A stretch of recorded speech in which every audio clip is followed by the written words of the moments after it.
शरणं प्रपद्ये श्रीमते नारायणाय नमः। मंगलभवन मंगलहारी उमाशहित जय जपत पुरारी दीनदयाल विरज संभारी हरहु नाथ मम संकट भारी। जय भगवान।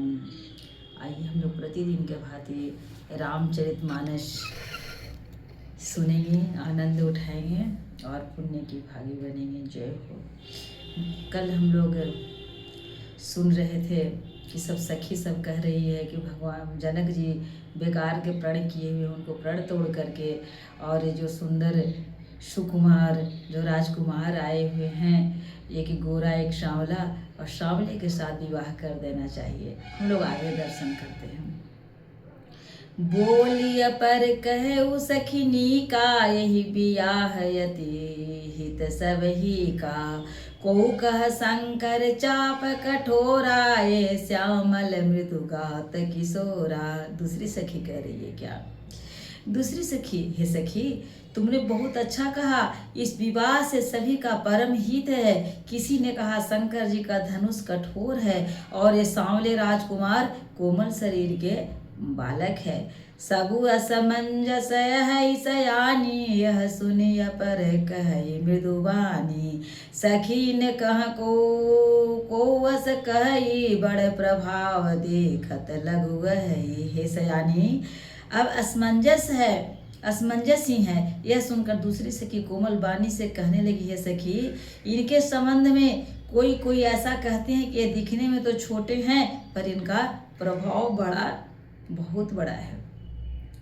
परसि जासु पद पंकज धूरी तरिय हिल्या कृत यग भूरी। सो की रही बिनु शिव धनु तोरे यह प्रतीत परिहरियन भोरे।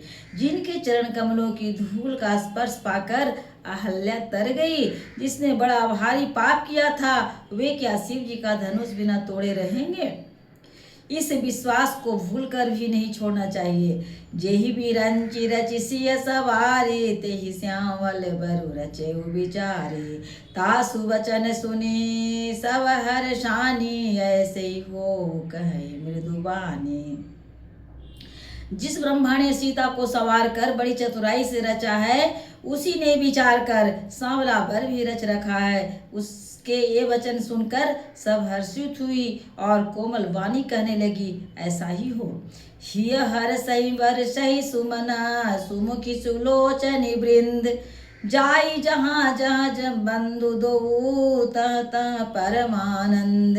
सुंदर मुख और सुंदर नेत्रों वाली स्त्रियां समूह की समूह में हृदय में हर्षित होकर फूल बरसा रही है।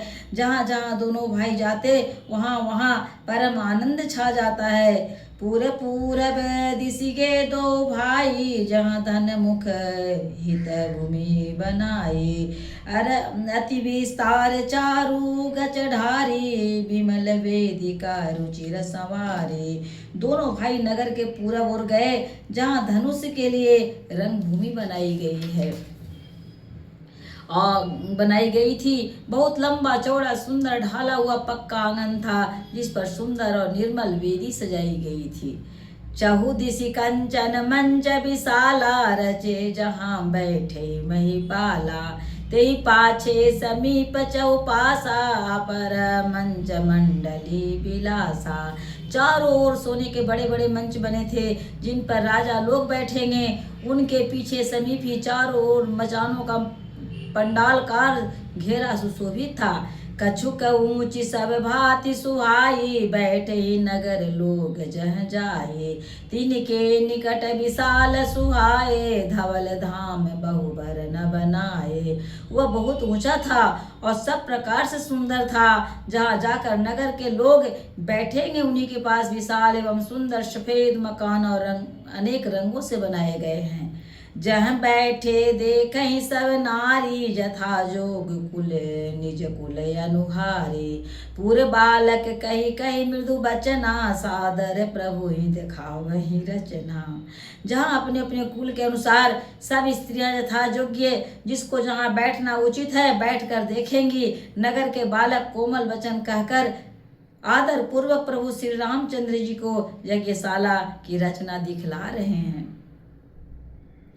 सब शिशु यही मिस प्रेम बस परसि मनोहर गात तन पुलक ही अति हर सुहिया देखी देखी दो व्रात। सब बालक इसी बहाने प्रेम के बस होकर श्री राम जी के मनोहर अंगों को छूकर शरीर से पुलकित हो रहे हैं और दोनों भाइयों को देख देख कर उनके हृदय में अत्यंत हर्ष हो रहा है।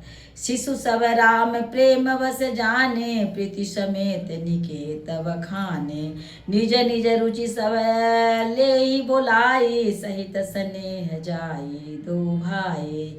श्री रामचंद्र जी ने सब बालकों को प्रेम के बस जानकर यज्ञ भूमि के स्थानों की प्रेम पूर्वक प्रशंसा की।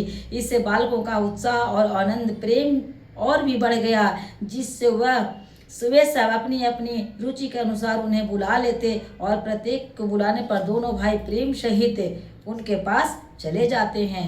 राम देखा वही अनुज ही रचना कही मृदु मधुर मनोहर बचना लव निवेश महु भुवन की राया रचई जासु अनुशासन माया। कोमल मधुर और मनोहर वचन कहकर श्री राम जी अपने छोटे भाई लक्ष्मण को यज्ञ भूमि रचना दिखलाते हैं, जिनकी आज्ञा पाकर माया लव निवेश पलक गिरने का चौथाई समय में ब्रह्मांडों के समूह रच डालती हैं। भगति हेतु दीन दयाला चितवत चकित धनु समकसाला कौतुक देखी चले गुरु पाई जाने विलम्ब त्रास मन माही। वही दिनों पर दया करने वाले श्री राम जी भक्ति के कारण धनुष यज्ञशाला को चकित होकर आश्चर्य के साथ देख रहे हैं। इस प्रकार सब कौतुक विचित्र रचना देखकर वे गुरु के पास चले। देर हुई जानकर उनके मन में डर है। जासु त्रास डर कहू डर होई भजन प्रभाओ देखावत सोई कही बातें मृदु मधुर सुहाई किए विदा बालक वरियाई। जिनके भय से डर को भी डर लगता है, वही प्रभु भजन का प्रभाव जिसके कारण ऐसे महान प्रभु भी भय का नाट्य कर रहे हैं, दिखला रहे हैं। उन्होंने कोमल मधुर और सुंदर बातें कहकर बालकों को जबरदस्ती विदा किया। भय सप्रेम विनीत यति सकुच सहित दो भाई गुरुपद पंकज नाई सिर बैठे आय सुपाई। फिर भय प्रेम विनय और बड़े संकोच के साथ दोनों भाई गुरु के चरण कमलों में सिर नवाकर आज्ञा पाकर बैठ गए।